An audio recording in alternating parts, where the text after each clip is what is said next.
Hi, everyone. C.R. Barclay, Senior Admissions Counselor for the Ohio State University here at Newark campus. I'm hoping that you are enjoying our series on student financial aid and some of the most frequently asked questions. This is just a reminder that I'm playing the role of concerned parent, trying to get everything right, and my friend and colleague Nancy Shepard is playing the financial aid professional, guiding me through the steps. Hi, Nancy. Guess who? Um, Thanks very much for explaining the whole student financial aid package. I think I got it, but I do have one follow-up question. If you could you go just a little bit deeper into the student loan portion of it? I'm just a bit fuzzy, and I just want to make sure that I got it before we move forward. Sure, yeah. So the student loans are federal Stafford loans, and they are guaranteed loans for the student. They do not have to go through a credit check to have them offered, and they don't require a co-signer. They just would need to, if you and your student decide to use the student loans, the student just needs to accept them on their aid summary page on their Buckeye link. And they would also need to complete entrance counseling and sign a master promissory note for the loans. And those two steps will be listed on their financial aid to-do list. Now, the entrance counseling is, it gives them information to read about their rights and responsibilities as a loan borrower, and then has them answer questions as they're reading through it to make sure that they understand the information. It's like a tutorial. The promissory note is the loan agreement. So by signing it, they're saying that when the loans go into repayment, they promise to start paying on them.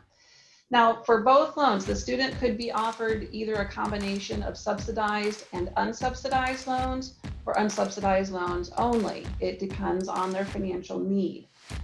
The difference between the two loans are that the subsidized loan doesn't have interest accruing on it while they're in school. The interest will start accruing once it goes into repayment. But the unsubsidized loan, the interest is accruing on it as soon as the loan is disbursed. So they can make payments toward their interest while they're in school, or they can just wait and start paying it once the loans go into repayment. For the loans to be available, the student does need to be enrolled a minimum of 6 credit hours each semester, and they need to be meeting their satisfactory academic progress. So they need to be eligible for their financial aid. The FAFSA has to be on file for students to have loans offered to them. They won't be offered automatically without it. And the loan amounts change from year to year. So for a first year dependent student, the maximum amount of loan that can be offered to them is $5,500. So that breaks out to roughly $2,700 per semester. Now, as they increase in rank from freshman to sophomore and junior and senior, the loan amount would increase. So it would go from $5,500 to $6,500 to $7,500. And again, those totals would be split out evenly over the semesters that they're enrolled. The student, if the student does not want to take out the student loans, they don't have to. The loans are just offered to them. In most cases, they'll be automatically offered. If they choose to take them out, they accept them on their aid summary, complete the entrance counseling and the promissory note steps. If they don't want to take out the student loans, they don't have to do anything. They can just ignore them, or they can decline them. If they decline the loans or choose not to use the loans, then they don't have to do the entrance counseling or the promissory note steps either. Those steps will stay on the to-do list, because in the event that the student decides to take out the loans then at a later time, the entrance counseling and the promissory note would need to be completed. So they'll stay on the list. They can just ignore it, but it will stay on the list.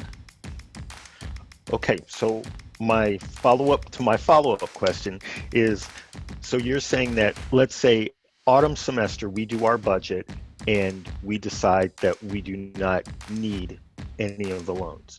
But spring semester comes and we decide that we do need it.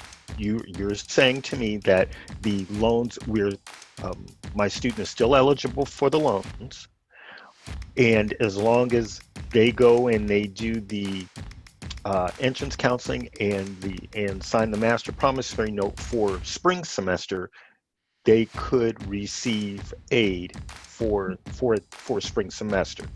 Right, right. So if they ignore the loans altogether and don't do anything with them for the fall, and then they decide in the Okay. spring that they want to take out the student loans, yes, the loans will still be waiting for them, basically. They'll still be on their aid summary page. So they can go ahead and accept them, do the entrance and the promissory note steps, and then the loans are processed. Now, say for instance, though, that they declined the loans before going into autumn semester, and then they decide in the spring that they need the student loans now, they can request them again. They can ask to have them reinstated. We just can't do it verbally. They would need to put a request in writing for us to reoffer the loans to them. So they could even just send an email from their OSU email account and say, hey, I declined my loans originally, but I need to use them now. Can I have them reinstated? And we can certainly do that. That's no problem. Also, say they accepted the full amount of loans for the year, they used them in the fall, but maybe they received additional funding like outside scholarships going into spring, and they don't need all of that loan money anymore. They can decline or they can cancel the future disbursement, or they can decrease the amount of loans. It's not like the loans are set in stone. They can make changes to them. Also, when they're accepting the loans, they can reduce the loan amount that they're accepting initially. And then if they decide, oh gosh, I still need some additional loan funds, if they haven't accepted the full amount, they could ask for additional loan amount to be, the loans to be reinstated to the full amount as well. So it's a give and take, basically. It's not set in stone. They can make changes if they needed to. Oh, this is great. This is really great, Nancy. Thank you so much for this. Again, as always, extremely helpful, and thank you for lowering my stress level. Greatly appreciate it. You're very welcome.